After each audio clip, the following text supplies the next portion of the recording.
Mas a minha tarefa aqui, irmãos, é ministrar para a igreja algo que sirva para vocês como igreja, mas que sirva para cada um de nós também como crentes diante do Senhor. E tem uma coisa que tem me preocupado muito nesses dias, e eu vou combinar com a Misiara, assim, a hora que eu fizer assim, você passa o slide para frente, assim você volta, tá? Porque eu não sei de cor a ordem aí, né? E não trouxe aquele passador de slide. Mas, põe, Misiara, fazendo um favor, os dias que nós vivemos, irmãos, como igreja, e talvez, eu não sei se você que já é membro aqui tenha se perguntado, por que Deus colocou uma igreja que luta? Porque até onde eu tenho notícias, é uma igreja lutadora, uma igreja batalhadora, que sofre, que tem que refazer os cálculos, as rotas, né? Por que Deus colocaria uma igreja lutadora, sofredora, num bairro que, pelo menos quando eu morava aqui em Passo, era um dos bairros mais chiques que tinha aqui, né? Era um bairro nobre, um bairro bom. Por que Deus planta uma igreja assim, numa esquina de um bairro nobre? Talvez você nunca tenha se perguntado, mas na noite de hoje, com o texto que eu trouxe, eu espero responder a você. E isso não serve só para a igreja do Moarama, serve para todas as igrejas de agora até Jesus voltar. As igrejas, e essa é a minha preocupação, precisam acordar para o fato de que nós estamos vivendo num mundo em si mesmado, um mundo cheio de si, onde você é incentivado pela mídia, pelos seus pais, que às vezes não são crentes desde a infância, a correrem atrás de coisas que são importantes, mas não são tudo na nossa vida. E na vida do cristão não devem ocupar 1/10 da importância daquilo que Jesus deseja de nós. Então, quando nós olhamos para essa imagem que eu coloquei ali, né, um reizinho de um lado, uma rainha de outro, nós vemos ali o orgulho encabeçando essa lista que afasta as pessoas uns dos outros. E o Santo Agostinho, ou Agostinho, ele dizia que o orgulho é a galinha debaixo da qual todos os outros pecados são chocados. O orgulho é o trauma do Éden. O orgulho fez com que Adão e Eva, nossos primeiros pais, desejassem ser como Deus e desejassem dizer para Deus: muito obrigado por o Senhor ter criado a gente, agora deixa que a gente conduz daqui para frente. A gente não quer ouvir tua voz, a gente quer nós mesmos nos dirigirmos. Mas o orgulho, ele não fica só interior nas pessoas. O orgulho, ele sai de nós. E uma das maneiras que ele sai é a vaidade. A pessoa se torna ou busca a sua identidade não mais em virtudes ou em vícios, o que também pode acontecer, né? As pessoas buscarem uma razão para viver, um significado nessas coisas. Mas normalmente a vaidade é o que impera. A vaidade é o que sai de nós quando nós não compreendemos aquilo que eu quero trazer no texto de hoje e se espalha pelo mundo. E qual é o perigo para a igreja de hoje, para as nossas igrejas? E é a mensagem que eu quero deixar com vocês como crentes e como igreja. O mundo de hoje incentiva a vaidade.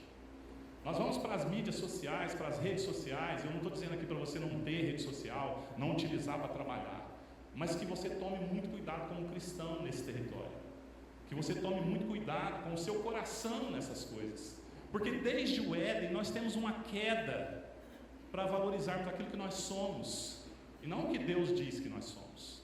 Isso é perigoso, porque imediatamente nessa sequência, o que vem em seguida? Se o meu coração é orgulhoso e a vaidade toma conta de mim? O exibicionismo. E se eu fui chamado para demonstrar Cristo nesse mundo, se eu fui chamado para representar aquele que quer alcançar a todos os perdidos, se eu começo a me exibir, ou se eu começo a exibir a placa da minha igreja, ou os meus dons, os meus talentos, eu estou negligenciando e infringindo um propósito de Deus em mim. Isso é perigoso, irmãos. Nós os mais, mais velhos, nós os mais sábios, que vivemos sem redes sociais e temos filhos, às vezes nós nos assustamos, porque tem jovens, adolescentes, se matando, inclusive. Há pouco tempo agora aconteceu isso aqui no nosso país, já aconteceu com aqueles influenciadores lá da Coreia, do K-pop, né, o ritmo, que eles não suportam a pressão de ter que continuamente se exibir e agradarem aos outros e serem o que os outros desejam, e eles se perdem. Eles não suportam esse fardo. E é um chamado que Jesus não deu para nós. Jesus não quer nos sobrecarregar com algo que nós não possamos ser. Ele quer que nós sejamos aquilo que Ele nos criou para ser, a identidade que Ele nos deu. E Ele nos diz na palavra dEle, com clareza, as marcas dessa identidade. E por fim, nós olhamos ali E a partir do momento que nós começamos a viver por nós mesmos, nos exibir, ou a nossa vida se torna o nosso próprio padrão, e aquilo que nós desejamos se torna o nosso rei, ou o nosso condutor, imediatamente nós vamos começar a desprezar as pessoas. Você não consegue amar as pessoas e se exibir ao mesmo tempo. E aí a gente vê nas páginas da Escritura, nesse texto, ou nas nossas amizades, nos nossos relacionamentos, duas coisas que são prejudiciais e perniciosas para a igreja e para o avançar do Evangelho ao nosso redor, que são a crítica fácil. Nós desprezamos as pessoas, e a maneira como isso sai de nós muitas vezes é que nós temos facilidade para criticar todo mundo. Mas não apenas a crítica, a condenação sem misericórdia. Aqueles de nós que fomos chamados e lavados por Jesus para, compadecidos dos outros, entregarmos a graça de Deus para eles, por causa de um viver alheio à sabedoria de Deus ou às marcas que Cristo quer colocar em nós, nós fazemos o papel contrário e nós começamos a condenar as pessoas. Irmãos, isso que eu estou dizendo para vocês é visto e pode ser visto dentro do meio religioso. Onde vocês acham que começou essa história de eu não sou diácono, eu sou presbítero, eu não sou presbítero, eu sou pastor, eu não sou pastor, eu sou bispo, eu não sou bispo, eu sou apóstolo, e agora tem até querubim já, né? Não, apóstolo para mim está pouco, eu sou querubim. Daqui uns dias, irmãos, se continuar assim, vai ter alguém dizendo, ó, prazer, Deus. E não foi para isso que Jesus nos chamou. O objetivo de Jesus ter plantado essa igreja aqui e ter nos plantado no mundo como cristãos é para que a gente compreenda, através do exemplo dele, do modelo dele, aquilo que ele quer de nós como filhos, como servos, como amigos.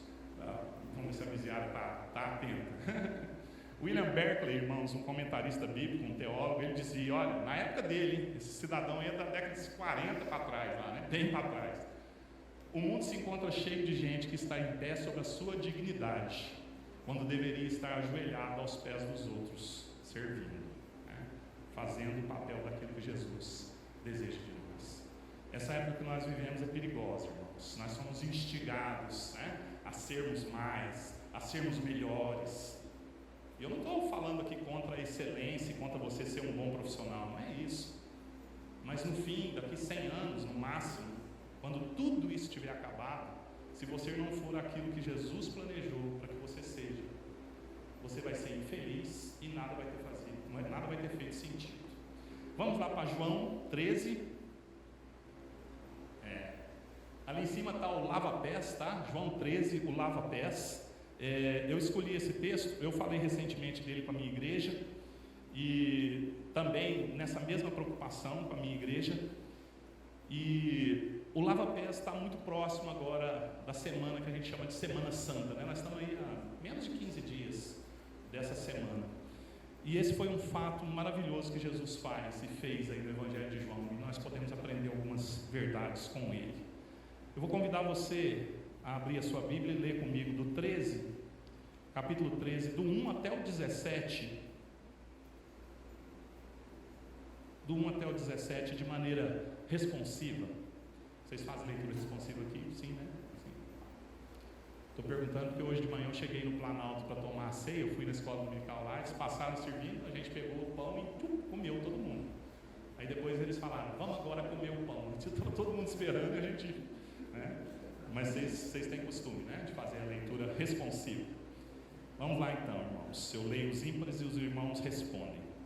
Ora, antes da festa da Páscoa, sabendo Jesus que era chegada a sua hora de passar deste mundo para o Pai, tendo amado os seus que estavam no mundo, amou-os até o fim.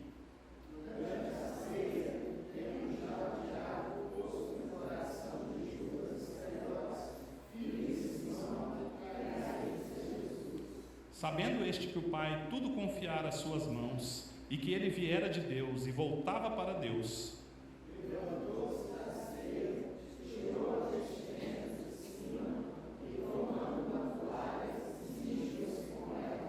depois deitou água na bacia e passou a lavar os pés aos discípulos e a enxugar-los com a toalha com que estava cingido. Aproximou-se, pois,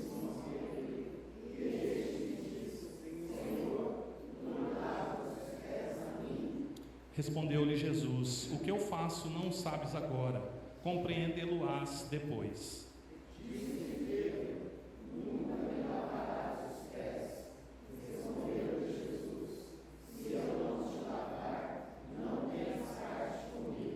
Então Pedro lhe pediu: Senhor, não somente os pés, mas também as mãos e a cabeça.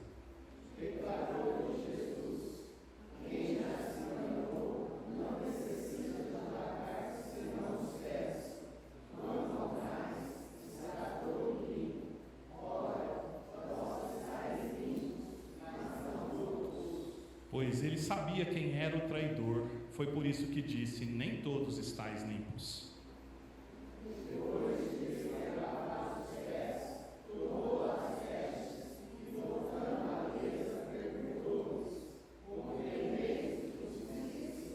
Vós me chamais o Mestre e o Senhor, e dizei bens, porque eu o sou.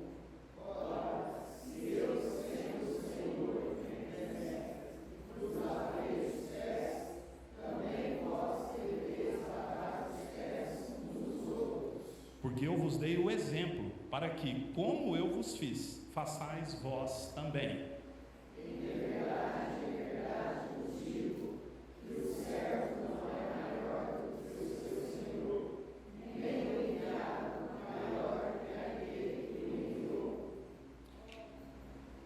Ora, se sabeis estas coisas, bem-aventurados sois, se as praticardes. Somente até aí, irmãos, eu vou passar o contexto depois do que vai acontecer aqui, mas vamos orar pela iluminação de Deus, para que a gente possa aprender algumas lições com Jesus, dessa marca tão bonita nele, que é a marca da humildade, que ele quer deixar, impressa em nós, nos servos dele, nesses dias de um mundo cheio de si, de um mundo arrogante, de um mundo vaidoso, que inclusive vai culminar na marca, Esse João aqui vai escrever Apocalipse, e ele vai tratar da marca da besta. E a marca da besta é uma marca de adoração lá no livro de Apocalipse. É uma marca de o ser humano que vai chegar e dizer assim: eu não preciso de Deus, que negócio de Deus é esse? Que bobagem é essa, Vamos adorar a besta. A besta, o anticristo, eles resolveram todos os nossos problemas, pode nos marcar. E o que seria a marca lá, de uma maneira simples? Pensar e agir, marca na mente, marca na mão. Pensar e agir de uma maneira contrária a Deus. Para que Deus? Por que nós precisamos de Deus? É para isso que nós estamos caminhando. E o crente, ao contrário, é chamado para, através do exemplo de Jesus aqui, ser vacinado sobre isso, contra isso, a esse respeito. E a vacina é humildade, serviço e amor. E eu quero mostrar isso para vocês dentro do texto, depois de nós orarmos. Senhor, agradecido nós estamos, Pai, eu particularmente por poder estar aqui celebrando os 7 anos de vida dessa igreja. Ó Deus, que o Senhor plantou, que o Senhor tem sustentado, como foi dito, que o Senhor tem ajudado até aqui. Continue ajudando a eles, Pai, na figura dos seus líderes, do seu pastor, do seu conselho, dos diáconos, dos professores. Ó Pai, que essa igreja, ó Deus, seja serva, que essa igreja seja testemunha, não apenas aqui nesse bairro, mas em toda a cidade, de crentes, ó Deus, que se dedicam para que os pecadores sejam limpos, para que eles se encontrem com seu amor, para que eles sejam conduzidos por Ti, ó Deus, e compreendam o Teu sacrifício. Ó Pai, que o Senhor nos abençoe, nos ilumine, Senhor, a mente, o coração, que a Tua palavra ache guarida agora em nós, que nós possamos tomá-la como palavra de Deus e não de homens, que o Senhor me dê, ó Deus, fidelidade ao Teu texto bíblico, que é a única coisa sagrada, ó Deus, aqui perante esse Teu povo. Eu não sou sagrado, os meus insights, as minhas ilustrações, nada disso é sagrado, mas a Tua palavra é, Senhor, sagrada e eterna. Que ela seja, ó Deus, aquilo que alcance esses meus irmãos, os Teus filhos e filhas diante de mim, e que o Teu Espírito que escreveu essas letras, que Ele mesmo fale, complemente, agregue, amplie tudo aquilo que é necessário, que o Senhor alcance, ó Deus, aqueles que o Senhor trouxe aqui nessa noite, e que o Senhor fale também ao meu coração, que eu seja sempre, ó Deus, temente, e que eu sempre ame, ó Deus, a Tua verdade, que eu sempre seja lembrado, assim como os meus irmãos, do quanto o Senhor tem nos amado e do quanto o Senhor nos amou. Louvado seja o Teu nome, nós oramos em nome de Jesus, amém. Deixa eu abrir a minha cola aqui,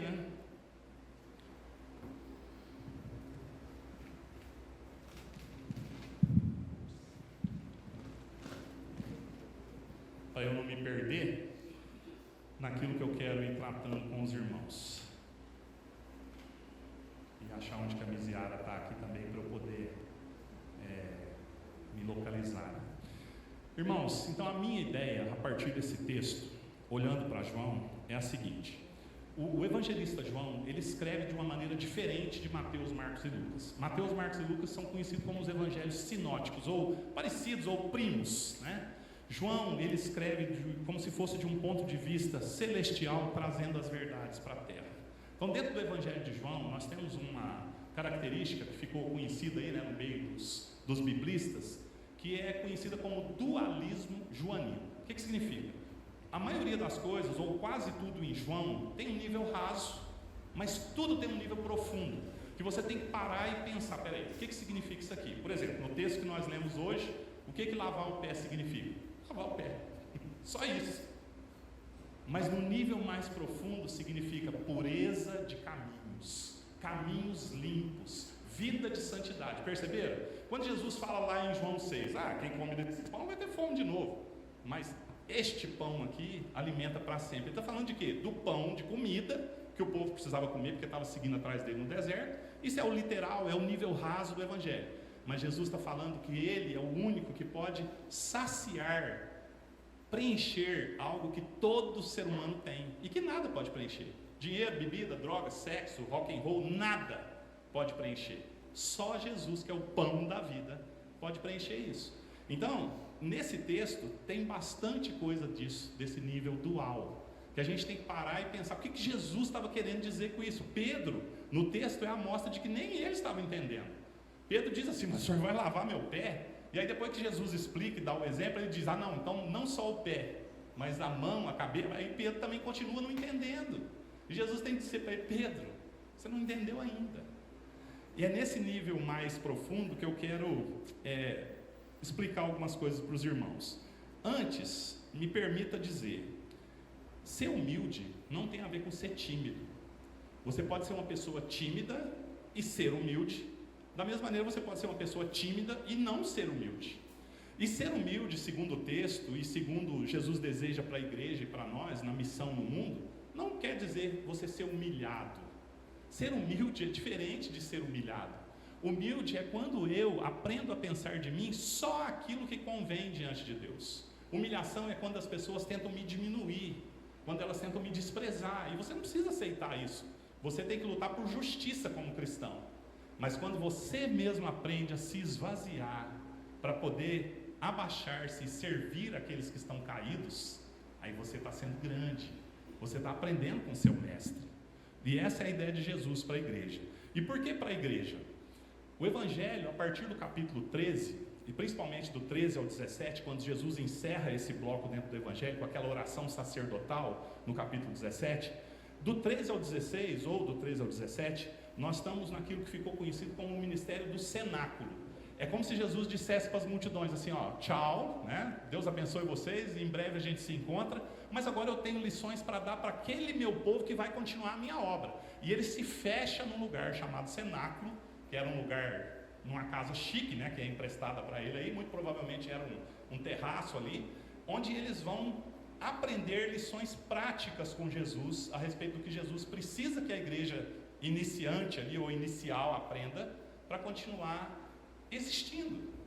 Porque vocês já pensaram esses homens que andaram com Jesus, quando Jesus morre, ressuscita, sobe aos céus lá em Atos, se eles começassem a fazer o que eles estão fazendo aqui ao redor do texto, bom, eu vou criar a minha igreja, igreja pedriana, né? Não, eu vou criar a igreja mateutina, e eles começassem a brigar entre eles, e cada um achasse que deveria criar a sua própria comunidade, ou a sua própria denominação.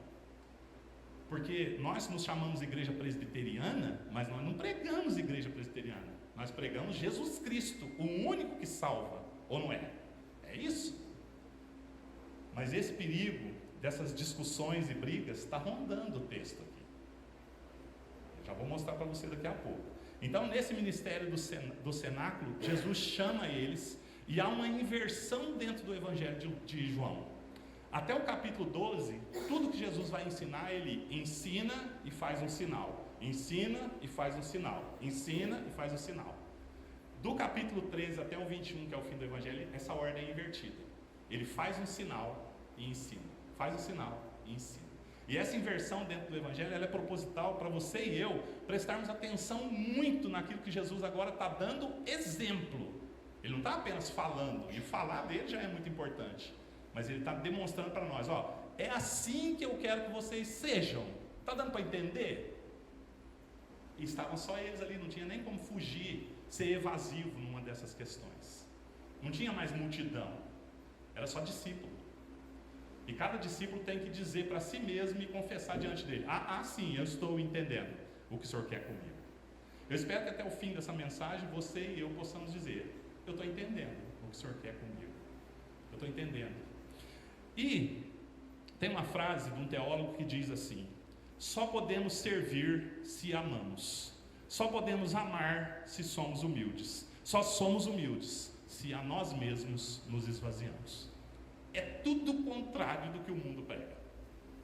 Quando eu estava preparando essa mensagem, eu vi com muita tristeza no coração um casal que devolveu uma criança de 7 anos. Devolveu não, eles deram para adoção uma criança de 7 anos porque ela era autista. Aí a criança está dando trabalho para nós. Trabalho para nós? E o amar? E o servir? Viram o que é esse tipo de vida que a nossa sociedade está plantando faz? Ninguém quer ser servo mais, todo mundo quer ser rei, todo mundo quer ser servido, e isso não vai colar para você e para mim, não vai funcionar para você e para mim. Dizem que Aristóteles, que foi um grande filósofo grego, ele dizia: o que é uma vida feliz? E a resposta dele era: uma grande fortuna, cercada de grandes virtudes, sem muitas angústias. Isso para um filósofo ou para alguém do século 21 pode ser satisfatório, mas para crentes não. Para crentes, o caminho que João ensina dentro do texto e que Jesus deixa marcado para nós é humildade, santidade, amor, serviço. Nós fomos criados para isso, queridos. A única coisa que vai fazer sentido para você e para mim, quando nós estivermos ou velhinhos, ou estivermos num leito de hospital morrendo, não interessa como nós vamos partir dessa vida. A única coisa que vai ter feito sentido para você e para mim é: nós tentamos e lutamos para ser exatamente aquilo que Jesus desejou que nós fôssemos. O que eu digo para você é: cuidado com as armadilhas do século 21. Cuidado com a vaidade, cuidado com o orgulho, cuidado com buscar excesso de coisas, excesso de títulos, excesso de primazia, de visibilidade, de fama, porque a arma que o diabo está usando agora contra as igrejas é essa. Tem um autor, Arthur Tozer, ele viveu aí o período das duas guerras. Ele nasceu em 1800 e pouco, morreu em 1963. E ele tinha uma frase num dos sermões dele, que ele dizia assim: por causa das guerras, o mundo estava assustado, o mundo estava preocupado. E ele dizia: um mundo assustado precisa de uma igreja corajosa. Plagiando esse irmão, ou fazendo um paralelo aí, hoje nós poderíamos dizer: um mundo cheio de si precisa de uma igreja humilhada, de uma igreja humilde, de uma igreja serva. Para os irmãos entenderem o que está acontecendo aqui no contexto desse texto, Jesus entrou em Jerusalém, e os homens daqueles dias gritaram, aplaudiram, porque queriam que Jesus fosse rei humano, os livrasse dos males do romanismo ali, do pessoal da dominação. O Judas foi um que achou que era isso que Jesus ia fazer, provavelmente. Mas depois aqui, nesse texto do capítulo 13, ou do ministério do cenáculo, e no texto que nós estamos, o texto inicia com amor e termina com amor. Qual é o combustível da humildade e do serviço? Amor. Só para você ter ideia, do 1 ao 12, do capítulo 1 ao 12 no Evangelho, aparece a expressão agape ou ágape, que é o amor que se doa, o amor que se sacrifica, 12 vezes. Quando Jesus separa a igreja e traz a igreja para dentro do cenáculo e diz: agora eu vou ensinar vocês que vão continuar propagando o meu nome, levando a minha graça, o meu amor aos outros, do 13 ao 21, essa expressão agape ou ágape vai aparecer 44 vezes. O texto que nós lemos começa com o amor de Jesus pelas pessoas, pelos discípulos, e termina com um ensinamento prático de que um crente ama ao outro crente. Um crente não critica maldosamente ao outro crente. Um crente não condena sem misericórdia ao outro crente. Por quê? Porque ele entendeu o exemplo de Jesus. De forma que a minha aplicação, irmãos, daquilo que eu quero deixar para vocês no texto, eu vou pedir para você imaginar aí que nós estamos filmando essa cena, né? Tem um filmador filmando aqui, né? De carreira, de profissão, e nós vamos focar nos 3 personagens principais: Jesus, Pedro e Judas.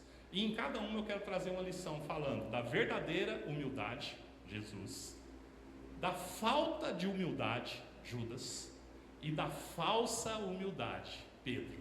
E essa, no meu ponto de vista, irmãos, é a mais perigosa. Se você não tem humildade, você já, né? O que a Bíblia diz? Deus resiste aos soberbos. Ele não dá a graça dele para soberbo. Então, se você não é humilde, sinto muito, né? Clame diante de Deus para te limpar. Mas ser falso humilde, aí é pior. Por quê? Porque eu posso estar pregando aqui para os irmãos sobre isso e ser vaidoso e orgulhoso no meu coração. Já pensou? Quanto peso de condenação eu estaria trazendo sobre mim para o dia do juízo? As pessoas podem tocar e cantar aqui louvando a Deus, cheio de vaidade e de orgulho. Falso humilde. Então, vamos lá para essa ideia aqui, né? Do que está no texto aí, do sermão de despedida e das diretrizes de Jesus. Vamos começar com o nosso mestre, né? Jesus, o verdadeiro humilde. Como que era lá o lugar onde eles estavam para ceiar, irmãos? Tinha uma mesa chamada triclínio romano, que ela era em forma de U. Então o convidado especial sentava aqui no meio dos 2 braços, o convidado de honra sentava do lado direito, né? E aí lá na ponta iam sentando os menos importantes. E dentro da mesa, no formato de U, é como se fosse isso aqui o U, ó, né? Quem ia servir entrava aqui, conseguia servir todo mundo aqui e sair sem atrapalhar ninguém. E do lado de fora as pessoas inclinavam assim, né, sobre um sofazinho, com os pés para fora. E foi aí que Jesus se levanta, aí, que era o anfitrião, né, o principal da festa. Ele se levanta e vai lavando os pés de todo mundo. Quando ele chega provavelmente no lugar de menos honra, que provavelmente quem estava lá era Pedro, o primeiro líder da igreja, aí Pedro vai falar para ele: nos meus pés o senhor não vai lavar. E aí tem a trama toda. Então, o que Jesus está fazendo no texto? É espantoso, irmãos, porque o que ele está fazendo ali, primeiro, culturalmente, um escravo judeu não lavava os pés do seu senhor. Tinha um escravo gentil para fazer isso, que era o escravo, ou menos ainda do que o escravo judeu. Ser escravo já era ruim, mas para lavar os pés era o mais desprezado. O escravo servo que era contratado só lavava os pés aquele que não sabia fazer nada. Sabe cozinhar? Ah, não. Passar roupa? Não. Costurar roupa? Não. Pôr roupa no varal? Não. Você não sabe fazer nada? Então você vai ser o lavador de pés. Quando Jesus se levanta, tira a roupa ali, põe a toalha e vai lavar os pés dos discípulos, ele está confrontando a cultura daqueles dias, ele está confrontando a religiosidade daqueles dias e a sociedade daqueles dias. Os romanos não acreditavam em humildade. O romano era um povo guerreiro. Esse negócio de ser humilde, fraco, para que isso? E os gregos não acreditavam em trabalhos braçais. Quem fazia trabalho braçal era lixo da sociedade. Então Jesus está quebrando tudo isso aí. E sabe como que a gente entende isso? Paulo, lá em Filipenses capítulo 2, vai dizer, você não precisa abrir, eu vou só lembrar você. Ele vai dizer que Jesus era tudo, Jesus era o Rei da glória, e ele se esvaziou e veio como servo. Lembra desse texto? É o mesmo texto que diz que no tempo do fim, quando ele vier de maneira diferente, todo joelho vai se dobrar diante dele, e vai ter que confessar que ele é o Senhor.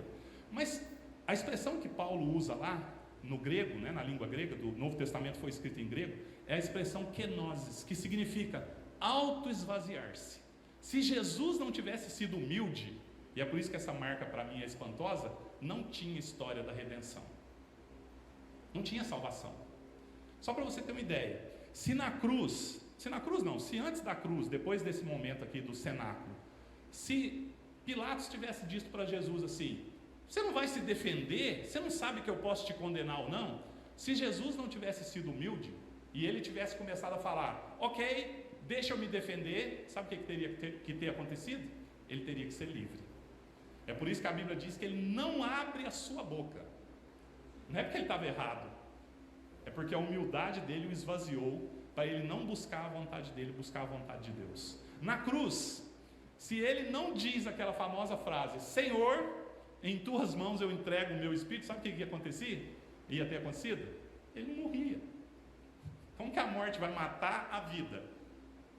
Ele precisou se esvaziar e dizer, Pai, eu autorizo, vamos dizer assim, que o plano eterno se cumpra, eu entrego a minha vida, eu morro, e ele morre.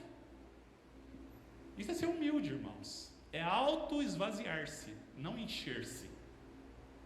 E aí então nós olhamos agora aqui para Jesus fazendo isso, e nós podemos aprender algumas lições.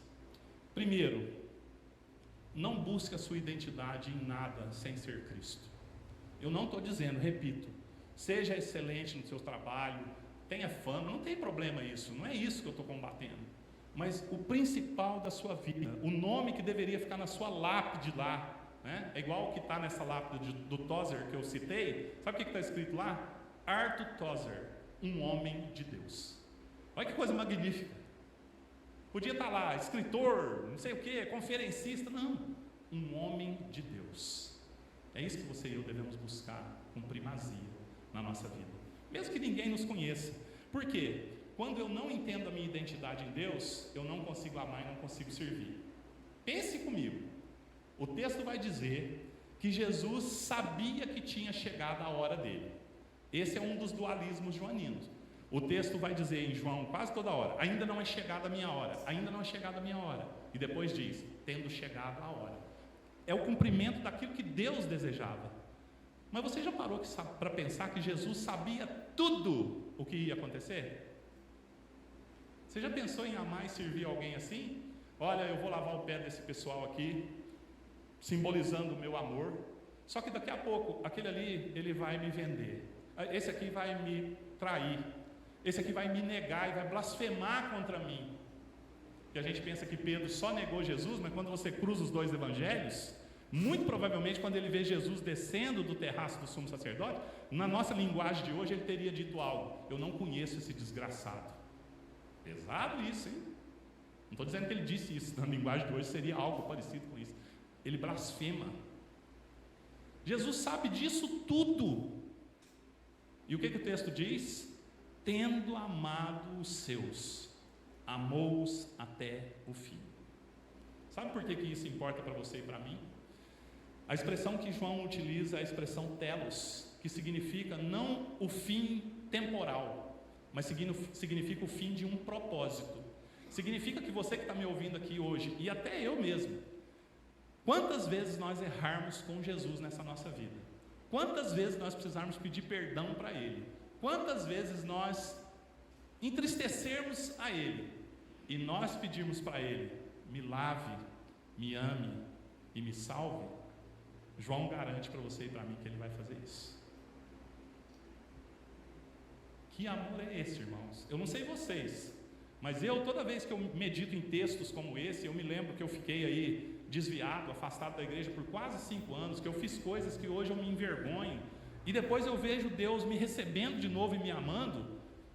Esse é o único amor que eu quero levar para a minha vida e para a minha existência. Tendo Jesus amado os seus, sabendo quem eles eram, amou-os até o fim. Você e eu jamais deveríamos ficar buscando aprovação, né? Ou qualquer outra coisa que seja desse mundo, porque nós temos tudo isso aqui, todo esse amor à nossa disposição para sempre, até o último respirar seu, o seu último suspiro, até lá, sabendo quem você é, Jesus vai amar você até o propósito de Deus na sua vida, que é você ir morar na glória eterna se cumprir. Uma coisa que isso vai fazer com você e comigo, quando nós aprendermos a ser assim humildes como Jesus, é fazer o que tem que ser feito, não importando as circunstâncias ao nosso redor. Como Jesus sabia quem Ele era, Ele podia fazer o serviço de um servo humilde, porque precisava fazer o serviço de um servo humilde. Os discípulos estão sentados lá, todo mundo vai jantar, esperando jantar, e todos eles sabiam que quando você caminhava nas ruas empoeiradas da Palestina, quando você chegava em casa, você tinha que lavar os pés. Porque nenhum deles se levantou e disse: opa, deixa que eu faço. Eu sei que precisa, deixa comigo. Sabe por quê? Quando você cruza os evangelhos, vai para Marcos e Lucas principalmente, antes de Jesus fazer isso aqui, sabe o que eles estavam fazendo antes de chegar no cenáculo? Discutindo entre eles quem era o maioral. Discutindo entre eles quem era grande e importante. E Jesus se preparando para ir para a cruz, morrer por esse tipo de gente, e nenhum deles foi capaz de fazer o que precisava fazer, ou chegar perto de Jesus e dizer: está tudo bem contigo? Eu posso fazer algo pelo Senhor? Pelo contrário, quando a gente vê nos evangelhos, se Jesus diz para eles: a minha alma está profundamente triste até a morte, orem comigo, o que a gente vê eles fazendo? Dormindo, porque eles já estão cheios de si, eles já não precisam de tanta coisa assim. Inclusive tem um versículo aqui que muita gente distorce, quando Jesus diz para Pedro assim: o que eu faço agora você não compreende, vai compreender depois. Muitos crentes acham que Jesus vai me explicar tudo o que acontece na minha vida. Não vai não, ele não te deve satisfação nem a mim. O que ele está dizendo para Pedro aqui, literalmente é: Pedro, esse simbolismo de te purificar, morrer por você na cruz, você não consegue nem entender isso agora, mas depois que eu morrer e ressuscitar e for embora, você vai entender. É isso que o texto diz. Aí a gente fica fantasiando, pegando para a gente, fala: não, eu não sei o que está acontecendo comigo, mas um dia Deus vai me explicar. Não vai não. Você é servo, eu também sou servo. O servo não é maior do que o Senhor. Se bateram nele, se humilharam a ele, se perseguiram a ele, você quer ficar sem sofrer? Cristianismo sem graça, né? Sem nada? Isso não existe, irmãos. É isso que está fazendo esses apóstolos, superapóstolos, pessoas que não querem servir, que não querem se abaixar para pegar o caído, o sujo, aquele que está perdido no pecado. Mas é lá nesse lugar que Jesus foi quando ele fez isso aqui. E é onde a igreja tem que continuar indo. Tem esse ditado malaio que está ali, né? Ó, quanto mais repletos de grãos é o cacho de arroz, mais ele se curva. Jesus era cheio de amor, cheio de humildade. Ele sabia quem ele era, então ele podia fazer tudo o que precisava fazer. E da manjedoura até a cruz, ele sempre foi humilde. Se você aprender a ser humilde com Jesus, quando criticarem você, ridicularizarem o que você está tentando fazer para Deus, sabe o que vai acontecer com você? Ao invés de tentar se defender, defender seu ministério, defender a sua postura, sua fama, seu nome, você vai continuar fazendo, porque a sua identidade vai estar em Deus, em Jesus, e não nos homens. Então nós precisamos olhar para Jesus e aprender esse amor sem igual, esse amor indestrutível por nós, e dizer para nós mesmos assim: Senhor, eu vou te servir, porque o teu amor já está bom, seu amor já me basta, não precisa mais nada, mais nada. E aí nós podemos ir então para um segundo personagem, esqueci de fazer assim, né, Miziara? Que é o Judas, a falta de humildade. Irmãos, quando nós vamos para João capítulo 6 e depois para o João 13, a partir do versículo 18, que nós não vamos ler por questão de tempo, a gente vai ver que Judas é um alerta para nós, para você e para mim, de crentes que estão unidos a uma igreja, mas não têm comunhão com Deus. Você e eu, nós podemos participar de rituais, de igreja, de congregações, e ainda assim vivermos longe do que Deus deseja. Judas viu os sermões de Jesus, fez milagres, participou de milagres ao vivo ali, era querido por todos os discípulos, ele era o tesoureiro. Ninguém dá administração de alguma coisa para alguém que não é competente, capaz. Só que qual que é o problema com Judas? Ele conhecia Jesus de ter conhecimento, mas nunca teve intimidade com Deus. Isso é perigoso para você e para mim, irmãos. Quando o texto diz aqui que na hora da ceia alguém molha o pão no prato de Jesus, a gente entende que o convidado especial está aqui. Quem está do lado dele, ou era Judas ou João, os mais próximos, que deitam no peito dele, né? A gente sabe que o João estava de cá, porque deita para o lado de cá, né? Esquerdo. Então quem enfiou a mão no prato para molhar o pão no prato do convidado, o convidado especial era Judas. alguém tão próximo assim, mas que não tinha entendido que ser unido com Jesus é diferente de ter comunhão com Jesus. O meu medo para as igrejas, para nós, é nós conhecermos muito a Jesus e não nos tornarmos íntimos dele. Foi o que Judas fez. Judas colocou os planos dele no lugar dos planos de Jesus. Sabia que muitos crentes podem viver assim? Deixa eu usar esse Jesus aqui para o que eu quero. Deixa eu usar esse Deus aqui para alcançar os meus objetivos. Deixa eu tentar dobrar, manipular, influenciar esse Deus para que Ele me dê o que eu quero, não para eu ser o que Ele deseja. Vê lá se eu quero ser servo, eu quero ser rei, então deixa eu torcer esse Deus para Ele me dar o que eu quero. Nós continuamos fazendo a mesma coisa do Éden. Judas fez isso. Quando a Bíblia diz que o diabo lançou no coração de Judas para trair Jesus, sabe? A expressão grega lá significa, já tinha algo lá. O diabo só deu uma sopradinha, igual a churrasqueira, já estava querendo, o diabo só soprou. Por quê? Porque Judas não olhou os alertas de Jesus para ele sondar o próprio coração. Desde lá do capítulo 6, Jesus está avisando Pedro e Judas, para tomarem cuidado. Quando você e eu, irmãos, começamos a conhecer Jesus muito de intelecto, mas o nosso coração não se dobra, isso é um alerta para você e para mim, de que Judas exemplifica o perigo que nós corremos. Pense comigo, estamos comemorando 7 anos aqui da igreja. Se você não se cuidar espiritualmente diante de Deus, for aquilo que Jesus deseja que você seja, você acha que há alguma garantia que daqui 3 anos você vai estar aqui, vivo ou não? Eu tenho pouco tempo de ministério, eu fui ordenado em 2010. Eu estou cansado de ver crentes começarem bem e terminarem mal, mesmo com tanto pouco tempo de ministério assim. O reverendo Flávio deve ter muito mais que eu, né? Cuidado, irmãos. Se isso aqui não fosse sério, Deus não tinha mandado registrar na Escritura. Andou com Jesus, fez milagre, viu milagre, Jesus lavou os pés dele. Ele sai depois que Jesus lava os pés. E não era convertido. Sabe um outro alerta que fica para você e para mim? Participar de rituais não salva. Eu venho ao culto, eu sou dizimista, eu toco, eu canto, eu prego, tá, ok. E o seu coração diante de Deus? Porque Judas fez isso tudo. O seu coração é rendido a Cristo, submisso a Cristo. Senhor, o Senhor manda, eu sou servo. Ou o seu coração continua buscando para você o que pertence a Jesus? Glória, reverência e tudo mais. É perigoso para você e para mim isso aqui. Por isso que está escrito na Escritura. E quando Jesus diz, aquele que mete comigo a mão no prato, levantou contra mim o seu calcanhar, ele está citando o Salmo 49. Sabe o que significa levantar calcanhar? Pé sujo, caminho torto. Lembra do dualismo joanino? Quando ele sai, se você continuar lendo o texto, que a gente não leu, mas depois pode ler na sua casa, o Evangelho vai dizer assim, saiu Judas e era noite.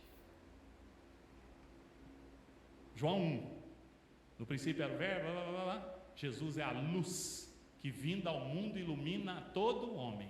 Não iluminou Judas. Mas ele participou do lava-pés, ele era crente. Mas rituais não salvam. E aí tem essa frase que diz que quando você e eu, queremos abandonar Cristo e seguir os nossos próprios propósitos, sempre vai ser noite. Judas não ouviu os alertas de Jesus, ele não tinha a couraça de proteção do Espírito. O diabo lançou o negócio ali e pegou. Lançou o dardo dele e funcionou. Se Judas, se fosse possível, tivesse ouvido o que Jesus queria, talvez a situação fosse diferente. E aí nós vamos para o último modelo, que não é mais a falta de humildade, eu deixei por último porque para mim é o pior, que é o exemplo de Pedro, da falsa humildade. Quando nós olhamos aqui, e eu acredito que eles vinham mesmo discutindo pelo caminho, alguns comentaristas acham que eles vão discutir depois disso aqui, mas eu prefiro nem pensar isso. Depois de uma lição dessa, eles ainda saírem dali discutindo quem é o maior, aí eu prefiro nem pensar nisso, eu prefiro pensar como alguns biblistas que foi antes, que eles chegaram ali e Jesus deu a lição para poder corrigir isso. Mas a gente olha para Pedro nessa cena, ele está lá nos lugares inferiores, mesmo ele que ia ser um dos primeiros líderes da igreja. E Jesus vai lavando os pés, e aí algumas coisas da falsa humildade começam a aparecer em Pedro, que também são alertas para você e para mim. Primeiro, quando você não é humilde, você não pode ser servido. A autossuficiência não deixa ninguém te servir. Recentemente nós fomos levar uma cesta básica para um dos líderes da igreja lá que ficou doente e necessitou, e nós fomos com a maior boa intenção de coração, com o maior amor levar, nós quase apanhamos do irmão, ele quase pôs a gente para correr dali. Por quê? Porque o orgulho dele, a vaidade dele, a completude que ele acha que ele é, não permite a ele ser servido. Vocês estão achando que Pedro aqui foi humilde? Não, o senhor não vai me lavar o pé, porque isso é papel de um escravo muito inferior, o senhor não vai fazer isso comigo? Quando a gente estuda o texto, o que Pedro está dizendo é assim: Senhor, ninguém percebeu aqui que o senhor é muito grande para fazer isso, apenas eu percebi. Falsa humildade. Esse Pedro é aquele que diz: todo mundo vai te negar, menos eu, porque eu sou muito bom, eu sou muito grande, eu sou muito sábio, eu estou muito pronto. Este Pedro aqui é o que diz com as mesmas palavras de Satanás em Mateus capítulo 4, lá em Mateus capítulo 14: se és filho de Deus, mande eu ir andando sobre as águas. Este Pedro aqui é aquele que diz para Jesus: vira a boca para lá, Senhor, o senhor não vai para a cruz não. E Jesus tem que dizer para ele: para trás de mim, Satanás, você não fala como Deus quer. Mas parecia tão humilde, né? Uma outra coisa que às vezes passa despercebido no texto, e isso é um perigo real para você e para mim, ele diz para Jesus assim: Senhor. O que é Senhor? É alguém que é meu dono. Eu sou servo de alguém que é Senhor, correto? Eu recebo ordens de alguém que é Senhor, é isso. Mas imediatamente no outro versículo que a gente diz: Senhor, vai lavar meus pés? Nunca me lavarás os pés. Ué, peraí, que Senhor é esse? Que Senhor é esse que você chama de Senhor e depois você diz: isso o Senhor não vai fazer, na minha vida não, isso aqui eu que mando, isso aqui eu que determino, o Senhor é meu Senhor, mas o Senhor não me manda? Porque a expressão lá no grego é muito pesada, irmãos. Não é tipo assim: jamais me lavarás o pé, fraquinho igual está na nossa tradução, embora seja uma boa tradução. O negócio lá é: o Senhor nunca vai me lavar o pé. E aí o que Jesus diz? Se eu não te lavar, Pedro, você não tem parte comigo. E essa parte, a palavra que João utiliza aqui no dualismo, que eu já expliquei para os irmãos, significa: você não vai ter parte comigo, ou seja, você nunca vai parecer comigo, e o mundo não vai te ouvir. Porque gente soberba, Pedro, no mundo está cheio. Lá no século 21 vai ter mais ainda. O mundo do século 21 vai precisar olhar para a gente lavada, limpa, diferente, humilde, capaz de servir. Aí o mundo do século 21 vai prestar atenção. Mas se você não quiser, você não vai ter parte comigo, você não vai parecer comigo, você não vai poder carregar o meu nome, você não vai poder me representar, Pedro. Entendeu, Pedro? Mas a palavra piora. A palavra meros, que é utilizada lá em João, tem os dois significados. O literal é isso: Pedro, se eu não te lavar, não tem como você ser meu discípulo, não tem como você parecer comigo. Você precisa entender o exemplo que eu estou dando e praticar isso, Pedro. Mas a expressão pior é que quando eu voltar, como se Jesus dissesse: quando eu voltar, você não vai ter herança comigo. Vocês acham que no céu vai entrar alguém que não é humilde? Pois se a última cena é todo joelho se dobrando e confessando que Jesus é o Senhor, um Pedro que não é lavado e diz para o Senhor: tu nunca me lavarás os pés? Não funciona. Servo é servo, irmãos. E aí a humildade é o único lugar, o único terreno onde essa graça de Deus pode criar raízes. E eu queria enfatizar isso. Quando Jesus diz para ele: se eu não te lavar, você não tem parte comigo. E aí depois João vai usar duas expressões gregas ali que eu ilustrei o dia que eu preguei isso aqui lá em Monte Santo, dizendo assim: quando eu era menino, pequeno, eu tive a alegria na década de 80 de poder brincar na rua. Não tinha muito perigo igual tem agora. E a gente brincava até 10 horas da noite, então suava, jogava poeira, jogava bola. Quando a gente chegava em casa, a gente estava tipo cobra, rajado assim de mancha de suor com terra. Eu lembro que a gente brincava até ficar assim cansado demais. Aí a gente chegava em casa e dizia para a mamãe assim: mãe, precisa tomar banho geral ou pode só lavar os pés? E a minha mãe dizia o quê? É claro que tem que tomar banho geral, banho total. As duas palavras que João utiliza ali, né, liô e niptô, significa: Pedro, por ter andado comigo, por ter ouvido a palavra nesse tempo aí, nos 3 anos, você já está salvo. Você já está salvo. Nós que estamos aqui, que somos crentes, já estamos salvos. Só que tem um detalhe, Pedro: como vocês ainda não foram para o céu, vocês vão se sujar dia a dia. Pecado, tentações. Então vocês têm que manter os pés limpos, caminhos limpos. Esse é o significado do dualismo. Eu preciso lavar os pés de vocês, porque aqui, ó, eu salvei vocês, estou indo para a cruz morrer por vocês. Mas antes de chegar aqui, vocês já estão brigando por quem é maior, vocês já estão sujos. Vamos lavar os pés. Aí Jesus faz isso. Pedro entende e diz: não, então não só os pés, mas a mão e a cabeça. Aí ele exagera. Pedro era 880. Jesus diz: quem já tomou banho não precisa lavar senão os pés, mas os pés precisam. Então tem 2 opções para você que está aqui nessa noite. Eu perguntaria como a minha mãe: você já tomou banho geral em Cristo? Jesus já é o seu Senhor, Ele já perdoou os seus pecados, porque você não entra no céu sem isso. Não tem como. E se sim, Jesus já é o seu Senhor, já perdoou você, já purificou os seus pecados, você já está lá ajudando a lavar os pés das pessoas que estão perdidas? Porque essa é a sua missão, é a minha vida e a sua vida. É isso que Jesus diz. Vocês compreenderam o que eu fiz? Eu que sou o Senhor e o chefe aqui, lavei os pés. Vocês entenderam que isso aqui é espiritual, que a igreja vai precisar servir uns aos outros para a gente manter os nossos caminhos limpos? Entendemos. Então, aí vem a parte bonita do texto aqui no finalzinho. Bem-aventurados sois se praticardes isso. Essa palavra bem-aventurado é a mesma lá do Mateus capítulo 5. Bem-aventurados mansos, bem-aventurados humildes. Macarioi, muito mais que feliz. Traduzindo, o que Jesus está dizendo para você e para mim aí? Porque tem uma profecia antes. Quando ele diz amém, amém, ele está profetizando. Em verdade, amém, amém. Não é o servo maior que o Senhor, e vocês têm que fazer o que eu fiz. Qual é a felicidade para o cristão, então, fazendo um resumo dentro do texto? Primeiro, ser humilde.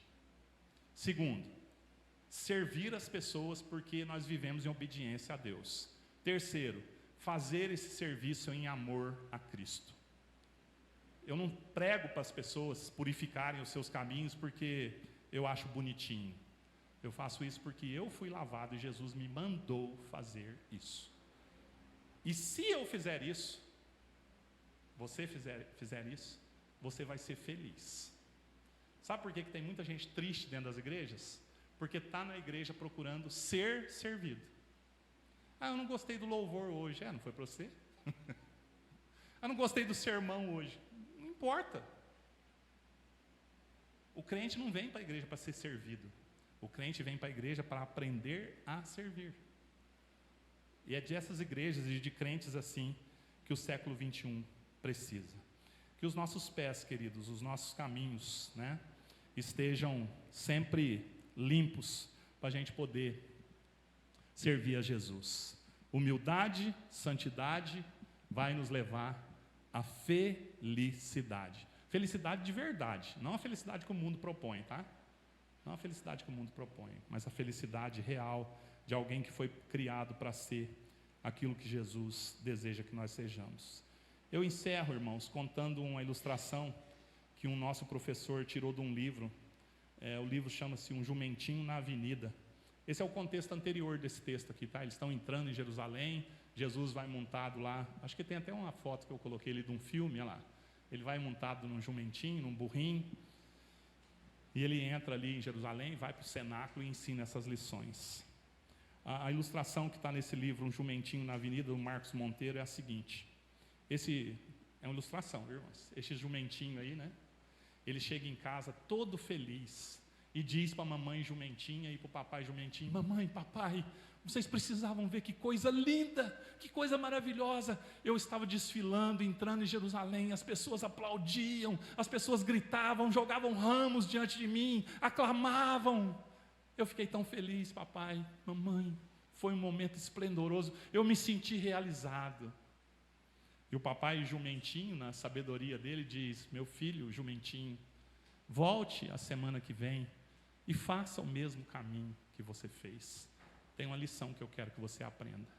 E uma semana, mais ou menos depois, esse jumentinho foi, e ele volta para casa todo machucado, todo estrupiado, todo ralado, e ele chega chorando e diz para o papai e para a mamãe jumentinho: eu não sei o que aconteceu, as pessoas me xingavam, me chutavam, jogavam pedras em mim, diziam que eu estava atrapalhando o fluxo.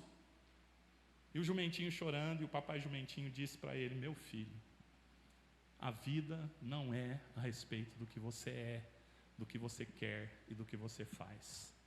A vida é a respeito daquele que você carrega sobre si e do nome que você leva.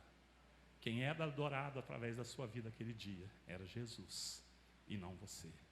Desista. Eu espero que nós tenhamos mais sabedoria que o jumentinho da história e compreendamos: nada que nós almejemos nessa vida pode substituir o que Deus criou nós, a cada um de nós, para sermos. Levar o nome de Cristo, carregar a imagem dele, lavar os pés dos irmãos, servir e amar as pessoas. Um mundo cheio de si precisa de uma igreja humilde. Que Deus abençoe a igreja presbiteriana do Moarama, abençoe a igreja presbiteriana de Monte Santo, abençoe as nossas igrejas, para que a gente não se perca nesse mundo cheio de orgulho, vaidade e tentações. Deus abençoe.